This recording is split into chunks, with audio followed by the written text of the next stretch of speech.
Dwight Gooden, what's up? Everything's good. Good to Everything have me. good? That's what the Yes, sir. show. I've been following you so far. Everything looks good, man. I'm proud of you. Thank you, thank you. So you're a big Mets guy. So if you're the GM of the Mets, what are you doing right now?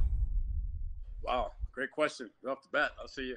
Um, they start off to a great start, 12-2. You got a lot of veteran guys, but me personally, something's going on with whatever they're doing with the workouts because they can't stay healthy. Right. So there's a lot of talk about trading DeGrom or Syndergaard because they're not Mm-hmm. going anywhere. But that's all you have. So, and with the team they have, they don't have a young team. They don't have really nothing in the farm system right now Right. coming up. So I would keep those guys as long as I can, and hopefully everybody get it turned around and get healthy, and get Cespedes and guys like that back on the field. So you wanna keep those big guys. Yeah, I'll still keep those two guys, just definitely. Okay, because a lot of people are pushing for DeGrom to move, and people are asking if the Yankees give you guys the best deal, if you guys would make that move. If I'm the Mets and the Yankees right now, their farm system is loaded, and they Yeah. have some young guys at major league level now. Me personally, if I'm going to trade DeGrom or Syndergaard, I would trade with the Yankees, even though it's a big rivalry in New York, even though they're in two different leagues. Mm-hmm. And the thing is, you're probably not going to pay DeGrom anyway in 2 years. Right. And he walks to the free agent, he might sign the Yankees anyway, so you might well get something for him. And Right. whoever gets the best deal, I think you just got to go for it, whether it's the Yankees or whoever. And what about Cespedes? Hang on to So him. that's me personally. I mean, the injury's been getting the last couple of years. I think Right. he got his workout routine. Me personally, but I mean, not to say what he's doing is wrong, but he got trained for the sport, and I'm only saying that Right. because last year showed him squatting 1,000 pounds, and to me, that's not baseball related. I like to see Right. guys for the sport you're playing, training for the position you're playing, and get healthy. But now you're in a situation where they bring in Bautista. It seems like he's doing okay. He's got a little left. Obviously, he's not Cespedes. Mm-hmm. But if Cespedes come back healthy and playing well, like the guy we know he can, and we're still out of it, I have to consider moving him if I can. Right. Yeah, and speaking of being 1,000 pounds, it seems like everybody's setting up to be driveline hitters. I mean, I'm sure you've heard of it by now. Guys are trying to hit home runs every at bat. They've done equations to figure out that it might be the most efficient way to score runs is to hit home runs. But me personally, I don't like it. But how would you pitch these guys if guys are going to be trying to hit the ball out of the park? Oh man, I'm still a fan of baseball. I have a lot of respect for these hitters, but honestly, if I was in my prime right now facing these guys and it's got the lunch angle swings, I was a Right. high fastball pitcher. You Yeah. know, it'd be a lot of fun. Like basically like the Grown doing high fastballs and Right. guys fences, and I don't really get that. And I don't understand it. Maybe some guys you could do that with, who's not going to hit for average anyway. Uh huh. Guys who can hit for average, who has some speed, a lot of those guys shouldn't be doing it. And it really shows once you get to the postseason because in those games you're facing the top three pitchers from the team you're facing, and Right. those guys got to learn to move runners over, do the little things. And guys are not doing that. And the postseason come, you can't expect them to do it then if they hadn't done it all season. And it comes back to hunt you. Yeah, and it's funny because they want to do it at the end, but they don't want to do it during the season. That's true. The same way with the bullpen, the way they use the pitchers, they don't want the starting pitchers to face the lineup three times, whatever. Which I don't understand because if a guy gets to the lineup three times and he's still pitching well, let him go because you see what he's doing. Now, if you bring Right. a relief in, you hadn't Mhm. seen him that particular day, and why waste him if the other guy's doing well? And again, you use a bullpen, all through the season like that. And once you get to postseason, I'm sure you watched the World Series last year with the Dodgers and Astros, Yeah. and the bullpens had nothing, high scoring games because the bullpen was shot the way they used them during the regular season. Right. Do you think there was something up with the baseballs? I don't know. I mean, these guys are a lot bigger and stronger than we Yeah. were, but the balls do. I felt a couple of balls that I pitched in fantasy camp, which is, I mean, it's not nowhere near this, but the balls do seem a little tighter. But at the same time, I've been retired for 18 years, so it's hard to say. But I don't know if it's the balls or these guys just bigger and stronger. And plus, like you mentioned earlier, now Hmm. everybody's swinging for the fences anyway. So I think all of it plays a part. Right. Yeah. So the game's changing a lot, but the game's also changed off the field with the media and everything. How everyone's so involved and everybody has access to people 24/7. Do you think that if people had access to you 24/7 in the 80s, do you think some of your decisions would have changed? Oh, definitely. I'm actually, in a sense, happy that I have social media back in the '80s. Everything you do, everywhere you go, people got the cameras. Even when you don't know they have the camera, somebody's watching you. It's tough now for these guys, and I feel bad for these guys because Right. at the end of the day, you're still a human. You still got to live your life, even though you're athletes, and whether players like it or not, you are a role model because those Right. kids do look at you. So it brings an extra deal of pressure. but you got to expect that once you get to the major league level. And with social media, I probably would have helped me, doing a way where you didn't have all that private time. You couldn't do a lot of things behind closed Right. doors. It didn't matter who you was with. You didn't know if they was taping you, taking Right. your picture, what. So it would have changed things, I think. Uh-huh. Yeah, and then guys are getting bigger and stronger. People are throwing harder. And I was going to ask you about the injuries. There's just injuries all over the field now.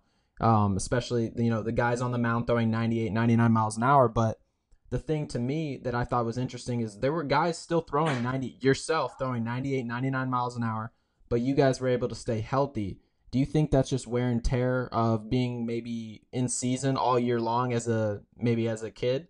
Do you think that has to do with it? I think the way they use as kids, and also I think the relievers, I can see them breaking down because I think they're being overused for the bullpen. Right. For starters, just my opinion, they're stopping these guys now with 100 pitches. And like you mentioned, they're bigger and stronger, throwing 98, 99, but they're all breaking down. I think they're not training for the position. When I pitch, basically we did long toss. We never did more than a 2-pound dumbbell. Mm-hmm. You want to strengthen the smaller muscles because once you strengthen the bigger muscles, everything tighten up. You don't get the good extension, and you don't last as long. And right. Everything shows that. So a lot of these Tommy Johns, and I know with the Mets, and again, I'm not just banging on the Mets because I'm still a Met at heart. But Yes, sir. their guys, they trained. They changed the trainers and kept the strength coach. But the trainers, like when I played, that's who rolled up our off-season program was the trainers because conditioning, you got to condition for your position. Right. Guys, you look good in the weight room. You're bigger, stronger. It looks good on the radar gun. Everybody's looking at the scoreboard to see what the velocity is instead of worrying about reading bat speed and changing speeds and location. So I think a lot of these guys got to get back to somehow training for their position, baseball training, and not worry about so much about the velocity and just get back to pitching. But I think that's the biggest injuries. Yeah, because Pedro was talking about how he used to run all the time. He would run for hours. And I don't think guys are running anymore. I think they were talking about a few guys on the Yankees weren't running at all in the starting rotation. And what do you have to say about that? Do you think guys should start running again? They definitely should run because, in baseball, you're running, and that's probably why a lot of guys like Tanaka, maybe one guy's not running. Right. Now he pulls a hamstring or some injury. Yeah, he pulled both of them. Yeah, see, that's what I'm saying. You're probably not running. You're an athlete, and normally growing up as a kid, normally the pitcher is the best athlete on the field. Right. Now, they're thinking about going to the DH because these pitchers are getting hurt, and guys saying that we don't like playing NL because pitchers get hurt. For me, as a former pitcher who loved to hit and run the bases, that's an insult. Pitchers, you have to condition. You should be the most conditioned player on the field. You're a pitcher. This is what you do for a living. It's a job. You guys got to look at this as a privilege to get to put on a uniform and play and represent your team and your city because, not everybody can do that. And we're in a position as athletes or former athletes have the talent to do that. You have to take advantage of that situation, not cheat your teammates or cheat yourself. Right. Okay, so touchy subject for you probably right now, but what about the New York Giants? Because my Super Bowl winning Eagles. What do you have to say about this next year? You guys got Saquon Barkley. How are you feeling about that? I'm feeling good right now with the Giants. I saw some of the young players, talk with them a little bit, and diehard Giant fan, going some games this year. And again, they're almost like the Mets. If they can stay healthy, I think they'll be all right. And now Eli has a good line. Mm-hmm. On paper, the line looks good, a veteran line, and I like our chances. And everything I'm saying about Barkley, if it holds up and they don't overuse him too much, I think we're going to be fine. I'm definitely looking forward to the season start. Our defense got to improve a little bit, but I think they will. Just the offense kept them on the field too long last year. So I like our chances. So look out, Eagles. Ooh, okay. So you and your son, Dwight Gooden Jr., started the Gooden Brand. Can you tell me a little bit about that? Yeah, it's going well. My son, he has a great, business mind, and it was his idea when he came up with it. Okay. It brought it to my attention, and I thought it was a great idea. I was going real well. You can get it, goodenbrand.com. And now we're looking to put it in Dick's and possibly Modell's. So we're trying to figure out what's the best fit for the fans and get that going. And hopefully down the road, get into the stadiums. We came close to getting into City Field this year, but just some loose ends to tighten up. So hopefully by spring training, we get it in ballparks as well. Okay. And last but not least, MLB The Show, actually, I'm sure you're well aware of the video game. They reached out to me a few weeks ago. I just saw it actually this week.